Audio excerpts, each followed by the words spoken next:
मेरे पति ने शहर में एक छोटा सा घर किराए पर लिया था, इसलिए मैं गांव से शहर आ गई थी।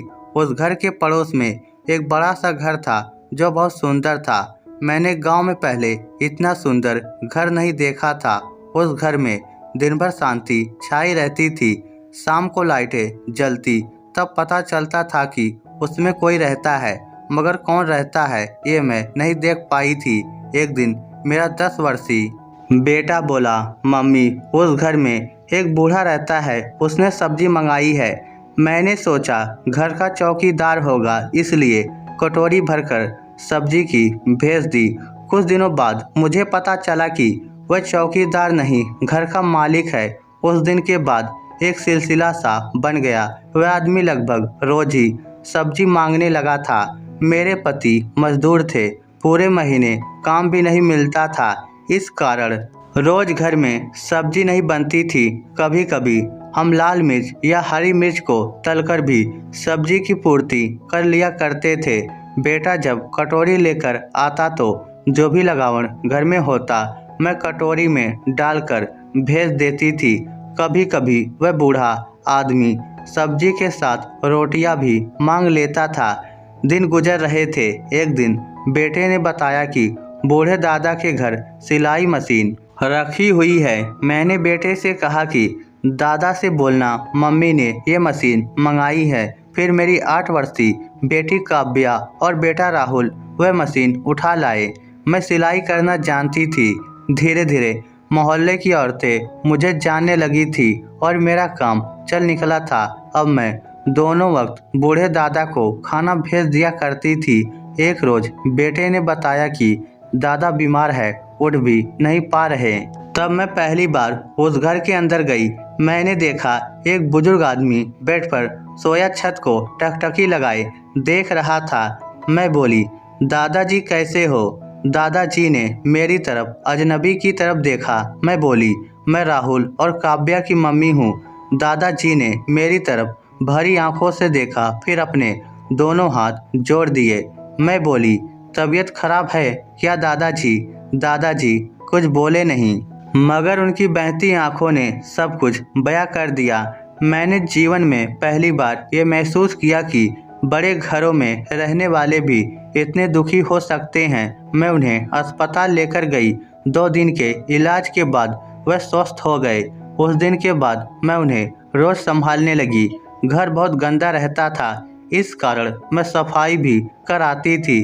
दादाजी ने बताया कि उनके 2 बेटे हैं, दोनों अपने परिवार के साथ दूसरे शहर में रहते हैं। शुरू में वे बेटों के पास रहने गए थे, मगर कुछ दिनों बाद ही बेटे वापस उन्हें यहाँ छोड़ गए। 5 साल हो गए। बेटे ना तो मिलने आए और ना ही पैसे भेजे। उनकी जमा पूंजी सारी खत्म हो चुकी है। बिल जमा न करने के कारण घर का बिजली कनेक्शन भी कट चुका है। उन्होंने मुझसे आग्रह किया कि मैं उनके घर आकर रहूं। हम तो बेघर लोग थे, एक कमरे के किराए के घर में रह रहे थे। पति से कहा तो वह मान गए और हम दादाजी के घर में रहने लगे। बिजली कनेक्शन भी वापस जुड़वा लिया और उनके साथ परिवार की तरह रहने लगे। अब मेरे बच्चों को दादा मिल गया था और दादाजी को पोते पोती और बेटा बहू मिल गए थे। जल्दी ही उनकी सेहत में सुधार होने लगा। बड़ा घर था, काफ़ी कमरे खाली पड़े थे, इस कारण मैं कुछ और महिलाओं को साथ रखकर सिलाई करने लगी। अब मुझे कॉन्ट्रैक्ट पर कपड़ा सिलने को मिलने लगा था। इस बीच लोगों के मुंह से सुना कि दादाजी के बेटे आए थे, मगर बाहर से ही वापस चले गए, घर के अंदर नहीं आए। मेरा काम बहुत बढ़िया चल निकला था। मैंने इतने रुपए कमाए कि अपना नया घर खरीद लिया था, मगर मैं रहती दादाजी के घर में ही थी। मुझे उनके घर में रहते हुए 10 साल हो गए थे। फिर वह वक्त भी आया जब दादाजी ने बिस्तर पकड़ लिए, कपड़ों में ही टट्टी पेशाब करने लगे थे।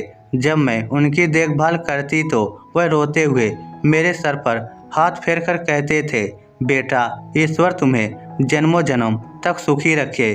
फिर एक दिन वह इस स्वार्थी संसार को अलविदा कहकर चले गए। अभी उनको गुजरे 5 दिन ही हुए थे कि उनके बेटे बहू आ गए। उन लोगों ने हमें घर खाली करने को कहा तो हमने कर दिया।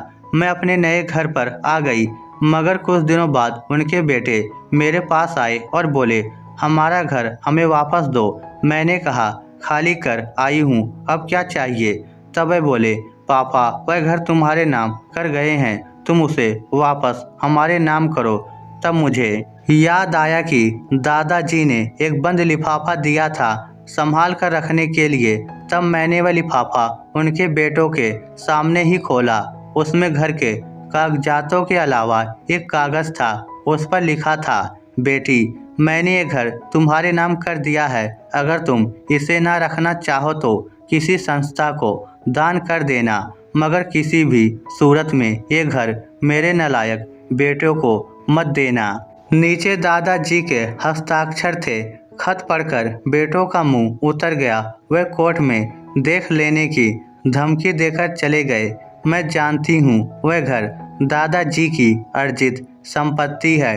कोर्ट का फैसला भी मेरे पक्ष में ही आएगा, मगर क्या वह घर मुझे रखना चाहिए? मैं अपनी मेहनत का खाने वालों में से हूँ। सेवा का पारितोषिक ले लिया तो वह सेवा कहाँ रही?